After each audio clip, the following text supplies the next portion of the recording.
బట్టల మరకలు పూర్తిగా వదిలించే ప్లాంట్ బేస్డ్ డిటర్జెంట్ లిక్విడ్ ఎలిమ్ డిటర్జెంట్ లిక్విడ్.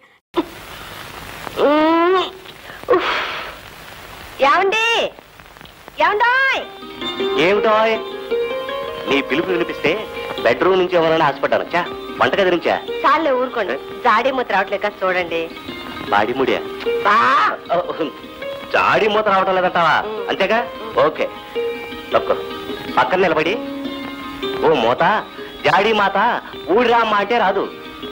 సింపుల్ గా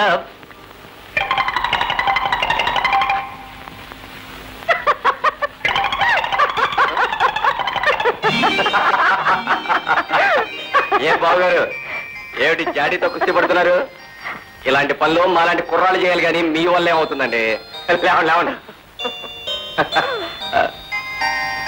ఇదే హ్యాండ్, లెఫ్ట్ హ్యాండ్.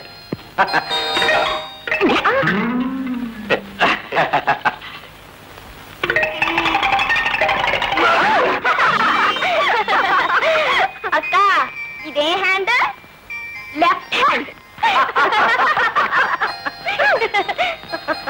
అమ్మా, మూతలు తీయడం అంటే కోట్లో కూతలు కూయడం కాదని చెప్పమ్మా మీ తమ్ముడికి.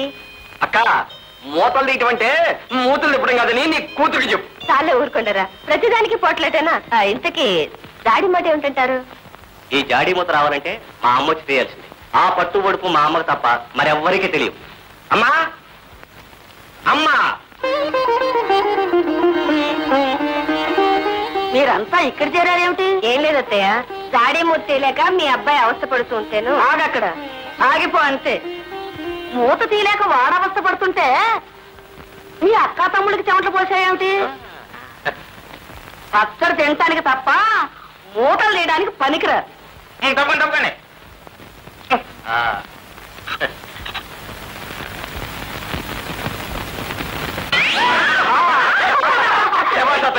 ఆర్గ్యుమెంట్ లేకుండా కేసు క్లోజ్ చేస్తాం. బాగారు, అందుకే అన్నారు ఓల్డ్ ఈజ్ గోల్డ్ అని.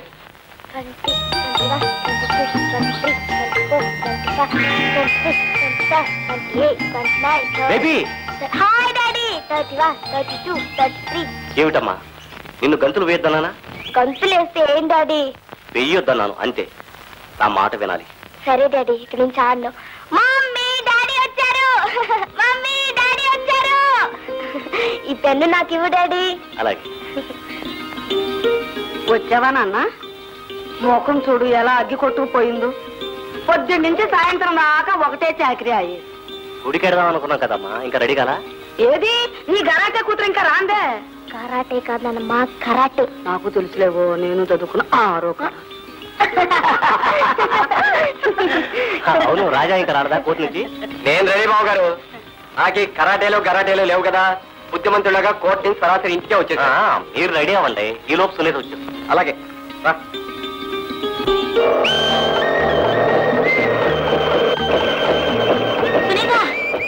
సునీత, నేను ఆ పార్కులో కూర్చుంటే వాడెవడో లడ్డు అని పిలిచి నా చీర లాగాడే. లాగాడా? అందుకే నేను చీరలు కట్టుకుంది. పదా, ఆ గురువు గారు ఎక్కడున్నాడో చూపించు. అదిగో ఆ బొమ్మ దగ్గర నుంచున్నాడు. పదా.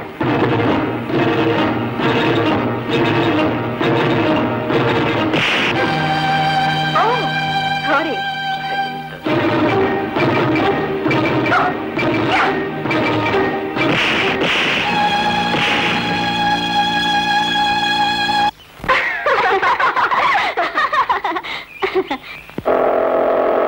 రాజా, సరే రాజా, కోర్టుకేనా? అక్కడికి నేను ఎప్పుడు చూడలేదురా, ఒకసారి చూద్దామని. మీరంతా బవలు గుద్దుకుని వాదించుకుంటారంటగా. పద టైం. నువ్వు కోర్టులో జడ్జి గారిని బొందాన్ని తలకాయని తిట్టిపారేస్తావు. నోరు ఎప్పండి అసలు. నాకు తెలుసులే, నేను చదువుకున్న 6వ క్లాసు వరకు. పని చేస్తాను అత్తయ్య. ఇవాళ కోర్టు నుంచి రాగానే కోర్టులో ఏ కేసు జరిగిందో అది మన ఇంట్లో వాదించి నటించి మీకు చూపించి ఆనందపడతాను, సరేనా? నిజమేనా? ఇదిగో, కోర్టు నుంచి రాగానే జరిగినట్టు చెప్పకపోయావా? అత్తయ్య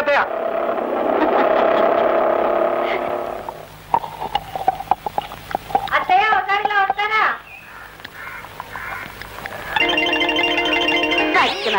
పచ్చిపిండి తినిచేస్తే కడుపులో నొప్పి వస్తుందిరా. రే, జాగ్రత్తగా రబ్బండి.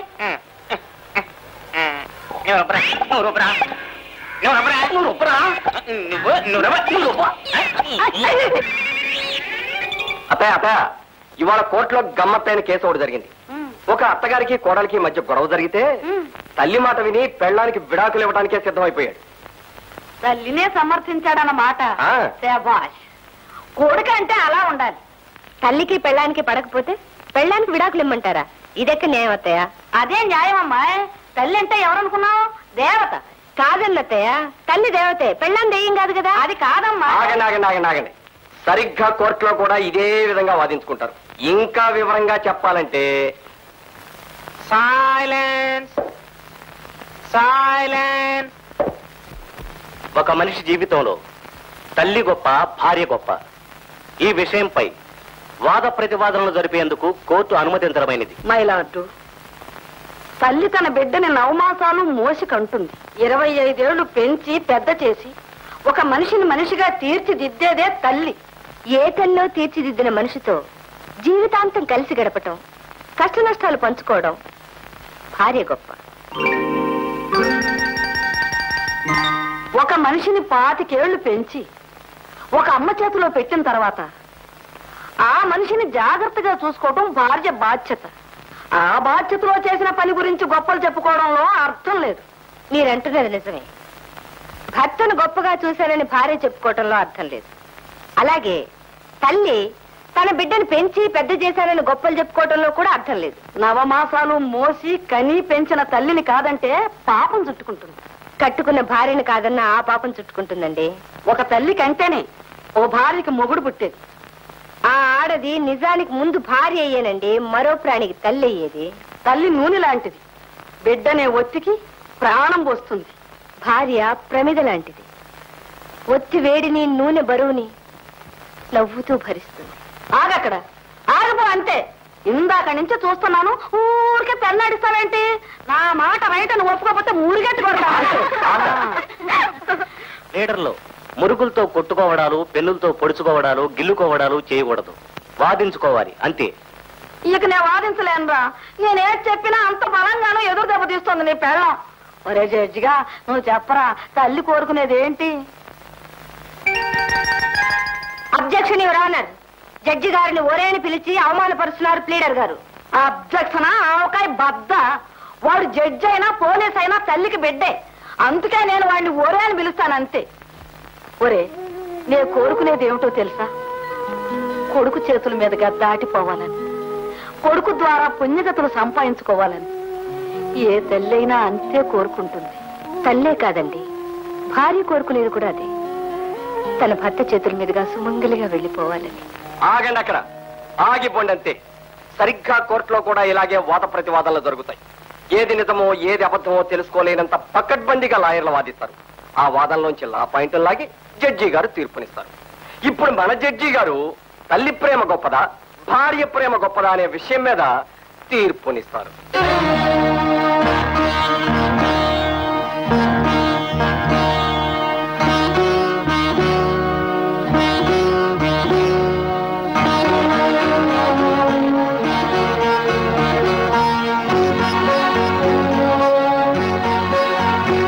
ఐదో తనానికి చిహ్నాలైన బొట్టు కాటుకలు ప్రతి భర్త భార్యకిచ్చే ఆస్తిపాస్తులు.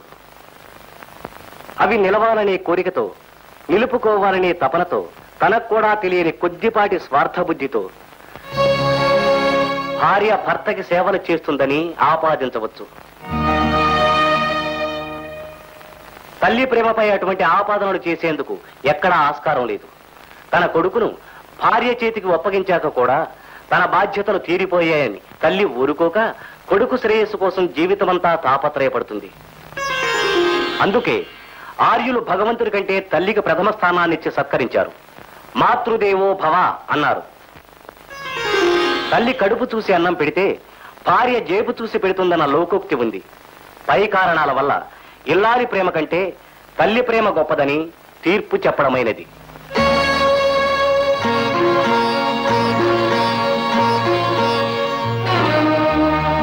ఏమత్తయ్య, ఇప్పుడు అర్థమైందా? ఇది కోర్టు అంటే. అది నిజమేరా. 10 ఎకరాల ఆస్తి పోతే పోయింది గాని కోర్టు వ్యవహారాలు తెలిసాయి అన్నాడంట వెనకడికి ఎవడో. అలాగే చిన్న తగాదా జరిగితే జరిగింది గాని కోర్టు గొడవలు కాస్త తెలిసాయిరా. తెలిసిందిలే. తెలిసిందిలే. బావగారు ఎలా ఉంది మన కోర్టు? నీ లాయర్ బుద్ధి పోనిచ్చావు కాదు. వెళ్ళండి వెళ్ళండి. అక్కయ్య మీకోసం వేడి వేడి టిఫిన్ రెడీ చేసి ఉంచింది. వెళ్ళి ఆరగించ. వెళ్ళండి వెళ్ళండి.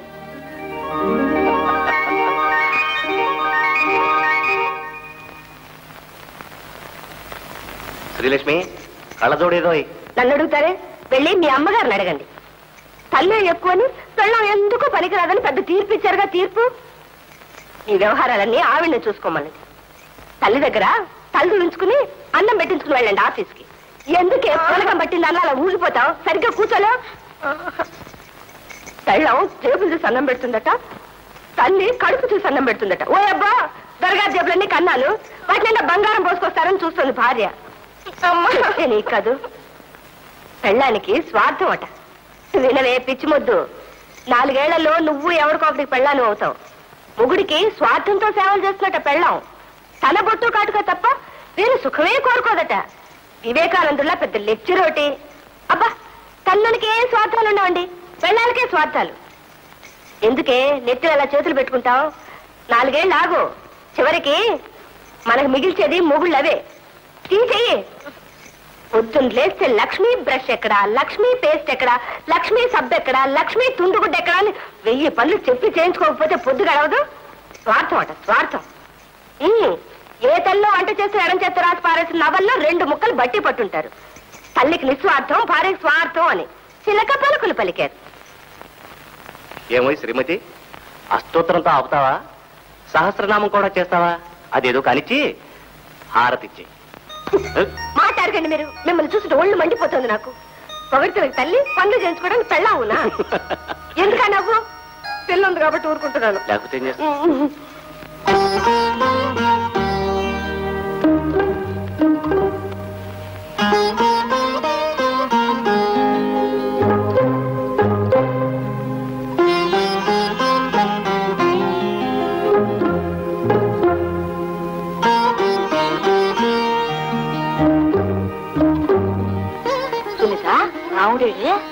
నేను ఇక్కడే ఉన్నానమ్మా. ఇంత ఆలస్యమైంది ఏమిటి? అమ్మని పడుకోబెట్టి రాదేంటి? అమ్మని పడుకోబోతుంది బుద్ధి బొండ.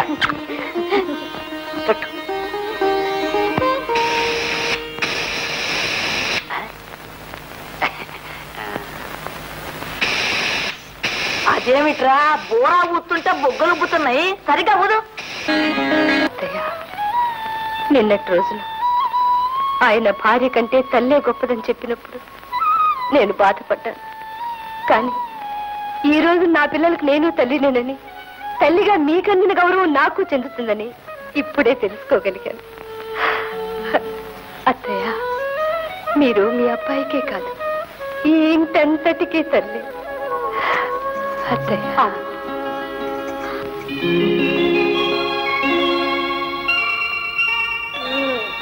మమ్మీ డాడీ వచ్చారు, డాడీ వచ్చారు.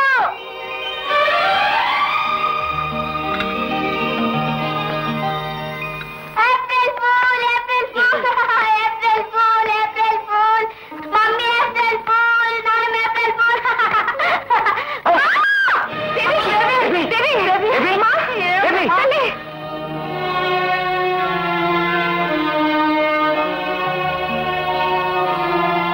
ఎరా మాధవ్, కృష్ణ, ఐఎమ్ సారీ.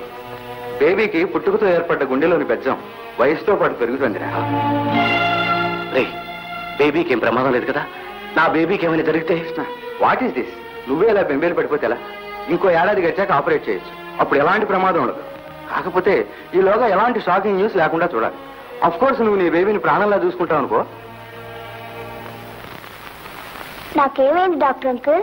ఏం లేదమ్మా, భయపడ్డావు కదా, కళ్ళు తిరిగా అంతే. ఇంజక్షన్ చేశాను కదా. Now you are all right. Very good.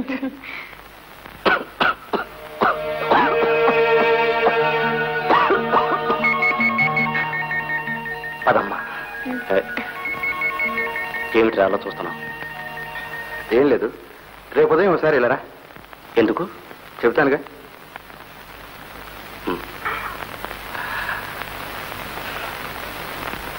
Sunitha, ఎక్కడికే బయలుదేరా?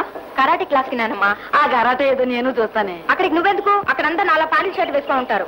నువ్వు వాళ్ళతో గొడవ పడ్డావంటే నాకు చిన్నతనంగా ఉంటుంది. నాకు తెలుసులే, 6వ క్లాస్ దాకా నేను చదువుకున్నా, నాకు తెలుసు. ఏం మాట్లాడదు అయితే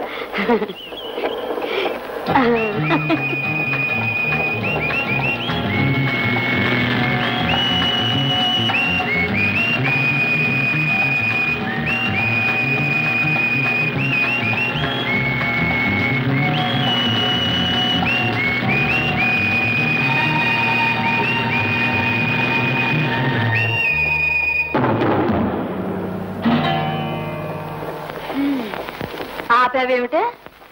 చిన్న ట్రబుల్ వచ్చింది, రిపేర్ చేయాలమ్మా. బండికా? కాదు, వాడి బాడీకి. నువ్వు ఇక్కడే ఉంటావు.